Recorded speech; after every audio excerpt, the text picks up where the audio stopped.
عید میلاد کے موقع سے آج سے 10-11 سال پہلے، اور بہت ہی اچھا وہاں پروگرام ہوتا تھا، بہت ہی شاندار، لوگ سنتے تھے، جی وقت کا خیال بہت زیادہ وہاں پہ لوگ کرتے تھے، جی یہ مجھے اچھا لگا۔ ٹائم کا خیال بہت زیادہ موریشس میں لوگ کیا کرتے تھے، یہ مجھے بہت اچھا لگا۔ اچھا، آپ جو ہے نعت خوانی کرتے ہیں، اس میں ایک سوال یہ ہے کہ ہماری یو پی میں اب تو ماشاءاللہ یہ ہو گیا ہے کہ جلسہ زیادہ 1 بجے سے 2 بجے تک ہو گیا ہے۔ ابھی آپ کے ادھر جھارکھنڈ بہار میں 4 بجے تک جلسے ہوتے ہیں، جس سے فجر کی نماز بھی خطرے میں پڑ جاتی ہے، تو آپ کے حساب سے جلسہ کتنے بجے تک ہونا چاہیے؟ دیکھیے، یہ بھی سوال آپ نے اچھا کیا اور لگتا ہوا سوال ہے۔ جی میری ذاتی رائے یہ ہے کہ جلسہ زیادہ سے زیادہ 1 بجے تک یا 1:30 بجے تک ہو، جی یہ مناسب ہے، تاکہ بیچ میں لوگوں کو آرام مل جائے، وہ کچھ سو بھی لیں جی اور اس کی نماز فجر نہ چھوٹے۔ جی یہ بہت مناسب سوال آپ نے کیا، ماشاءاللہ۔ جی تو میں یہ جہاں تک آواز میری پہنچے گی، ہمارا یہی کہنا ہے، میرا یہی پیغام ہے کہ 1 سے 1:30 یا 2 بجے تک بہت ہے۔ جی آپ پروگرام کو ختم کر دیں اور اس کے بعد لوگوں کو راحت دیں تاکہ ان کی نماز فجر قضا نہ چھوٹے۔ آپ جب سے نعت خوانی کر رہے ہیں، آپ نے بہت سارے کلام پڑھے ہیں، گنتی نہیں ہو اس کی، ان میں سے اگر کوئی ایک شعر آپ کو پسند ہو کسی کلام کا تو ہمارے ناظرین کو آپ سنا دیں۔ جی الحمدللہ، جی الحمدللہ ثم الحمدللہ، میں نے بہت پڑھے، مجھے خود بھی یاد نہیں ہے کہ کتنے، اس وقت یاد نہیں ہے کہ کتنے کلام ہم نے پڑھے ہیں، کتنے دھن کو میں نے جی پڑھے ہیں، ترنم کو پڑھے ہیں، لیکن میں بہت جس کلام کو پسند کرتا ہوں وہ کلام رضا ہے، اور سبحان میں اللہ۔ اس کا مطلب پڑھتا ہوں۔ جی عطا لم یاتی نذیرو کفی نظر مثل تو نشد پیدا جانا، لم یاتی نذیرو کفی نظر مثل تو نشد پیدا جانا، لم یاتی نذیرو کفی نظر مثل تو نشد پیدا جانا، پیدا جانا، پیدا جانا، جگ راج کو تاج تورے سر سو ہے، جگ راج کو تاج تورے سر سو ہے، تجھ کو شہ دوسرا جانا، لم یاتی نذیرو کفی نظر، البحر علا والموج طغى من بك ستوفى اشربا، البحر علا والموج طغى من بك ستوفى اشربا، البحر علا والموج طغى من بك ستوفى اشربا، اشربا، اشربا، مجدھار میں ہوں بگڑی ہے ہوا، مجدھار میں ہوں بگڑی ہے ہوا، موری نیا پار لگا جانا، لم یاتی نذیرو کفی نظر مثل تو نشد پیدا جانا.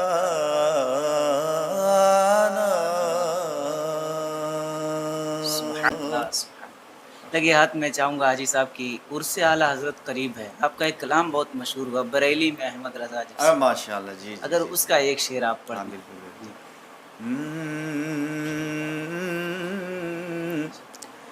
چمکنے لگا ہائے ہائے. سنیت کا ستارہ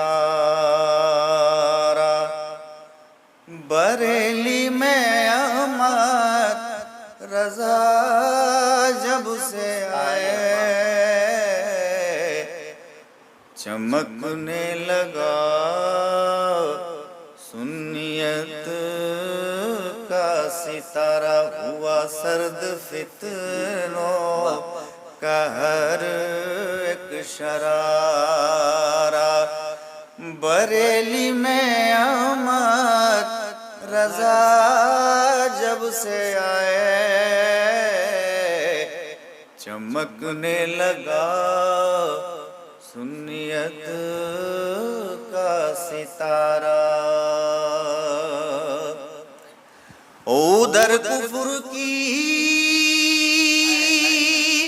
ساری تنظیمیں شامل ادھر اہل سنت اکیلے مقابل ادھر کفر کی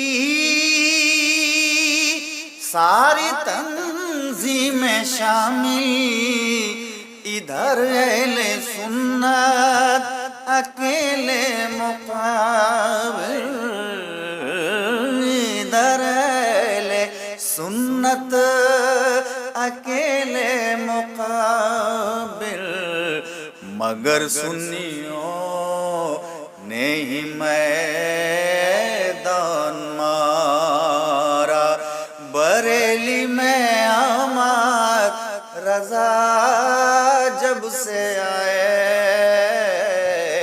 چمکنے لگا سنیت کا ستارہ ستارہ ستارہ.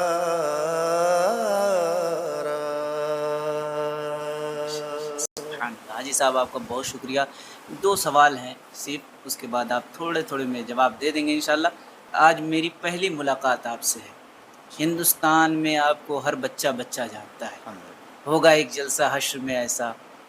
دنیا میں تمام نعت خواں ہیں, ایک الگ الگ پہچان ہے, لیکن آپ کی ایک بہت منفرد پہچان ہے. اتنے بڑے شاعر ہونے کے بعد میں جب سے آیا ہوں احساس تک نہیں آپ نے ہونے دیا کہ میں اتنا بڑا شاعر ہوں. تو یہ جو آپ کے اندر اخلاص ہے یہ کہاں سے لاتے ہیں آپ؟ الحمدللہ ثم الحمدللہ. یہ کرم ہے میرے اللہ کا, کرم ہے مصطفیٰ کا, اور کرم ہے بزرگوں کا, اور خاص کر بریلی شریف جو ہمارا مرکز ہے, وہاں جانے والا وہاں جب کوئی پہنچتا ہے تو وہاں سے جب آتا ہے تو بالکل اس کا دماغ بدلا ہوا ملتا ہے. بریلی شریف پہنچنے کے بعد انا کو آدمی فنا کر دیتا ہے. ایسے ہی عشق کے امام وہ نہیں ہوئے. یہ خصوصیت کے ساتھ میرے اعلیٰ حضرت کا کرم ہے. اللہ کا بے پناہ فضل ہے کہ اللہ نے ہمیں مسلمان بنایا, اور سنی مسلمان اور اعلیٰ حضرت کا چاہنے والا مسلمان. میں اس پہ ناز کرتا ہوں, فخر کرتا ہوں. بڑی تیزی کے ساتھ آپ نعت خوانی کے علاوہ کیا کرتے ہیں؟ الحمدللہ ہمارا میڈیکل ہال ہے, جی. اور شفا میڈیکل ہال, اور بہت ہی شاندار دکان چلتی ہے آپ کی دعا سے, بزرگوں کی دعا سے. اللہ کا کرم ہے ہمارا, میں اسی سے جڑا ہوا ہوں. جی ماشاء اللہ.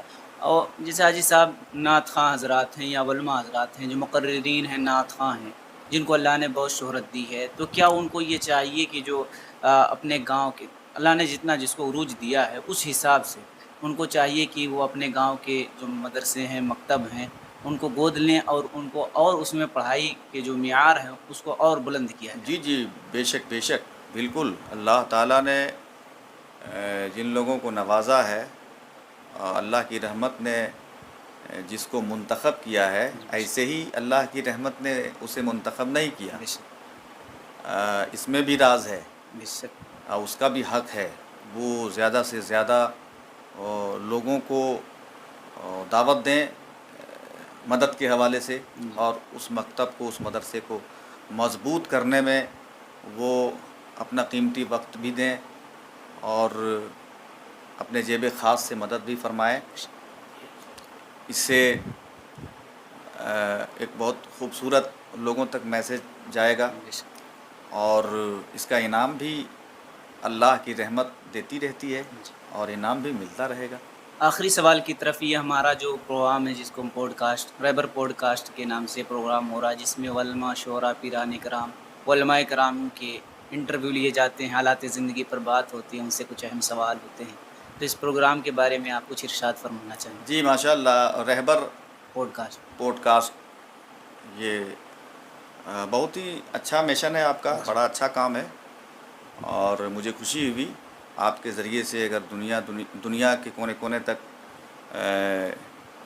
دین کے حوالے سے لوگوں تک پیغام پہنچے، دین لوگ جانیں، تو اس سے بڑھ کر اور کیا چیز ہے۔ ہماری دعا ہے کہ اللہ تعالیٰ آپ کی عمر کو لمبی کرے اور آپ کے اس مشن کو اللہ کامیابی سے ہمکنار فرمائے۔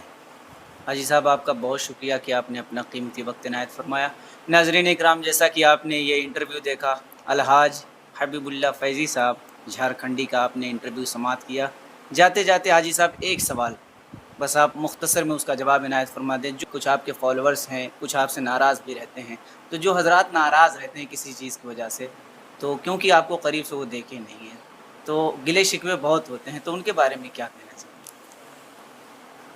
میں گلے شکوے کو مٹانے کی گزارش کروں گا، جی، اور گلے شکوے کی کوئی گنجائش ہمارے یہاں نہیں ہے، کوئی جگہ نہیں ہے، اور جو ہم سے محبت کرتے ہیں ان سے بھی میں گزارش کرتا ہوں کہ ہم سے محبت آپ اس لیے کرتے ہو کہ ہم خدا کے فضل سے حضور کی نعت پڑھتے ہیں۔ اگر یہ نیت ہے تو بہت اچھا ہے، مزید محبت کرنے کی توفیق دے آپ کو، ماشاءاللہ۔ ناظرین اکرام، پھر ملتے ہیں کسی اگلے پوڈ کاسٹ میں، تب تک کے لیے ہمیں اجازت دیجیے۔ السلام علیکم ورحمۃ اللہ وبرکاتہ۔